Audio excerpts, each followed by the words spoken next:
Hi, friends. It's been a while, actually, a real while, and I feel inspired today to do a live video. So, I spent the last decade studying spiritual work and doing a lot of spiritual practices. And any type of experiences I have that are connected to spiritual work, they're absolutely blissful and transcendent. And I think this is why I can never stop doing it because it just feels so amazing. and but here's the thing. Oh, thank you guys for joining. So happy to see you. Here's the thing. Whenever we are doing the spiritual work, and so many people and clients and friends I've spoken with, they talk about this transcendent and blissful experiences we have, and we see our life on a plate, and we see the future, and we see how beautiful it is, and everything works perfectly out. And then the thing is that as human beings, we have this concept of fear and body, this very body, and our sympathetic and parasympathetic nervous system, and all the conditionings we have, and reflexes, and culture, and of course, practical things that limit us on a daily basis. Even just, okay, you can live anywhere you want on this world, and everything is possible.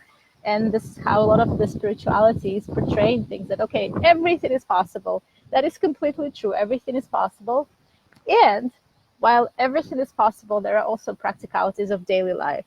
And I've personally been navigating the both worlds. Okay, on the one side, I get to this amazing spiritual experiences and knowledge and wisdom and messages that I download on a daily basis. And then on the other hand, I have to like cook and clean and figure out how to live and make decisions. And so today my question is how to combine the higher self and the human self together. I think for me personally, and by working with the clients over several years, I've seen that there is a lot of judgment that we have towards the human self. We look at ourselves in the mirror, we look at the goals that we set for life, and then say, okay, you know what, I have these goals, I have 10 goals on my list, and I am only going through 3. This is the most that I can do from all the goals. This is just not my full potential, not everything I'm capable of. And I see so many people judging themselves for that. And the main message, if I were to just really summarize today, is to be gentle. Be extremely gentle on yourself, and know that even one goal that you set for yourself and you go towards achieving that goal, it really matters. Because you're really not competing against yourself. You are continuously evolving as a human being and as a spiritual being, both of them combined together. But at the same time, I see a lot of judgment, especially amongst the young people, towards how much they achieve. They see a lot of suffering in the world, a lot of problems. They see the impact of actions that you do and I do, what kind of food we choose, what kind of clothes we choose, the kind of living community versus solitary living. So all of those choices, of course, they have an impact on everyone. But with that also comes judgment. As people become more awake and they have an understanding of their actions on the whole world, the whole community, there is a lot of judgment that I'm not doing enough. I am my human self. I should be the superhero. I should be on this superhero journey of saving the world and be fully aligned with my full potential and my higher purpose. And it's tough. It's really, really, really tough. I've been there myself, judging myself and thinking, okay, I am a superwoman, and if I'm awake or if I have capacity to download stuff, then I should be able to save the world. And then it takes me double or 10 times, 100 times more to do things that I plan that I want to do. And it's really difficult. And I've seen the same challenges happening with my clients as well. And I think the message here is not how much we impact, but what is our intention, and in terms of the actions we choose.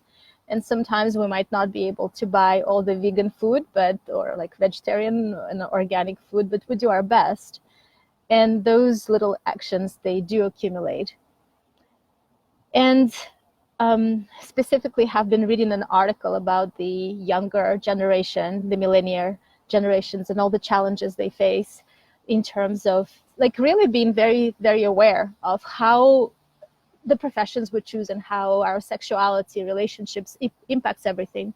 The kinds of problems that older generations have never faced. Very smart, very aware kids and young adults. And I'm working with one of them right now. And what I'm seeing is that there is also a degree of like having a lot of burden on their shoulders. And from this burden comes lack of enjoying life. Like just little things like wind or the greenery, the scene of a tree that you see behind, of how can we really apply our talents, and because every single person is talented in so many ways.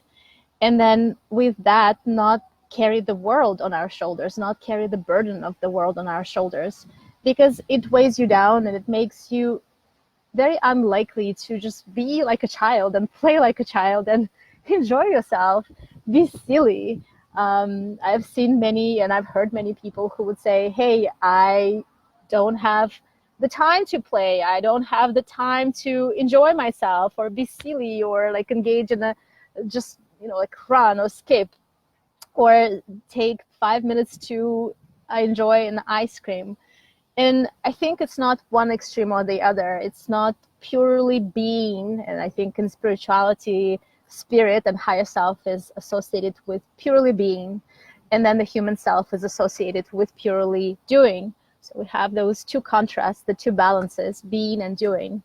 And the art, I don't know if anyone has figured out fully the art of being and doing together, how they can be combined.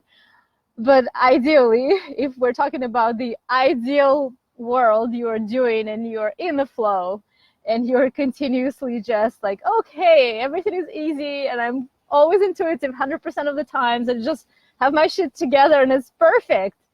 But that's not the case. And I'm telling you, having practiced, I have probably more than 10,000 of hours of practice, meditation practice behind my shoulders. And the amount of spiritual work I've done personally is insane. So I'm a very intuitive person. I am very present. I have an immense degree of awareness and being able to be tuned in to my higher self. And I tell you, there are days when it's a huge struggle. And I just wanted to share that just to normalize it, because it's normal to struggle. It's normal to not be perfect. It's normal to not do less than maybe you planned that you want to do. It's also normal to sometimes not know what you're doing. Like you're thinking, okay, I'm going in one direction, but then it changes and shifts. And I think that what I've learned over the course of doing the spiritual work is that there is a lot of idealism about what the higher self is and what living from the space of the higher self really means. It almost, and I've seen it towards myself many times, of people expecting that I'm in some ways perfect and I always know the answers. And that is not true at all.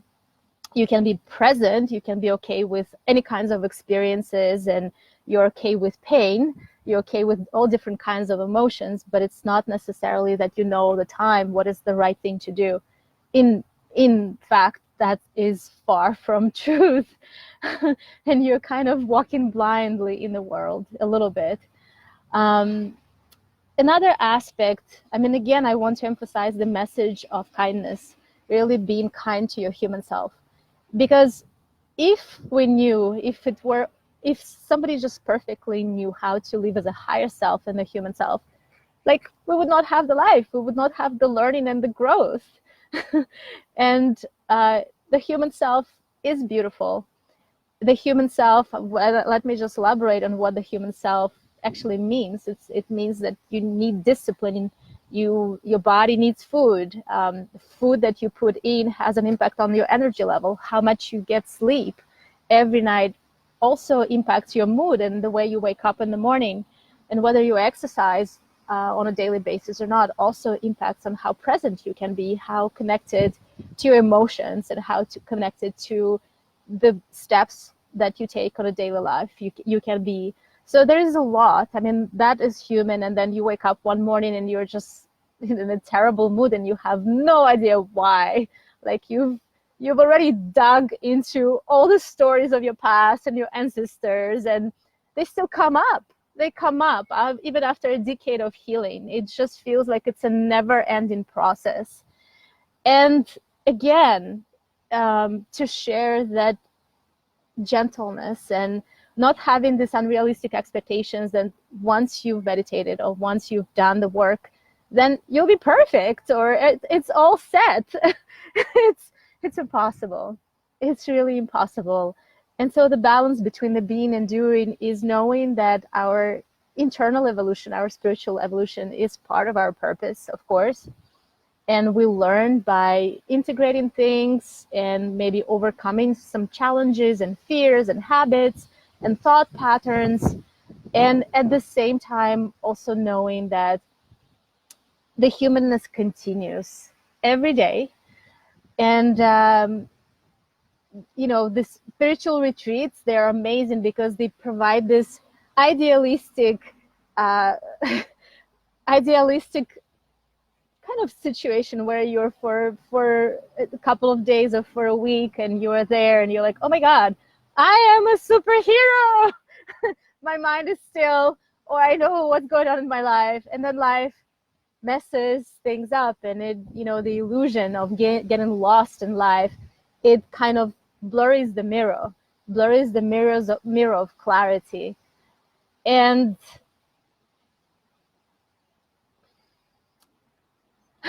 it's good for me to share this because it's good to share what is happening a little bit in my life and what I see in the lives of other people, and maybe break down a little bit the idealistic expectations about what spirituality is and what it means to live a spiritual life as a human being. There is a lot of media, a lot of kind of this idealistic. We like ideas. We like perfection. We're so attached to this idea of perfection of how the life is. And I feel that through a lot of the media and editing and polishing of spirituality, there is a lot of this talk about the ideal world, how we are when we're fully awakened, how we are when we're just all have our shit together. And we don't, never. That's my experience, and I really trust my experience that's been there for many years. And I've also talked to many people who are on the same path, and they're, collectively people who have shared probably thousands of years of spiritual path, and even people who are like very reverent and respected spiritual teachers, and they're still working through things. And it's important for me to share that, just to know that, to normalize the humanness, to normalize that we all deal with money and we all deal with, sexuality and food and exercise, and it's never a perfect picture. Yes, sure, there are benefits, plenty of beautiful benefits that I'm so grateful for. And then also knowing that humanness is a part of the beauty and not extricating humanness from the spiritual journey. So I think this is the main message. On that note, I'm thinking, okay, well, I have a bunch of emails to respond to. That is a spiritual work, spiritual practice for sure. So I'll probably finish here. And I'm so grateful for all of you guys. Really grateful for being able to share whatever thoughts I have. So have a wonderful rest of your day and enjoy a week ahead, whatever it brings. Lots of love. Lots of love.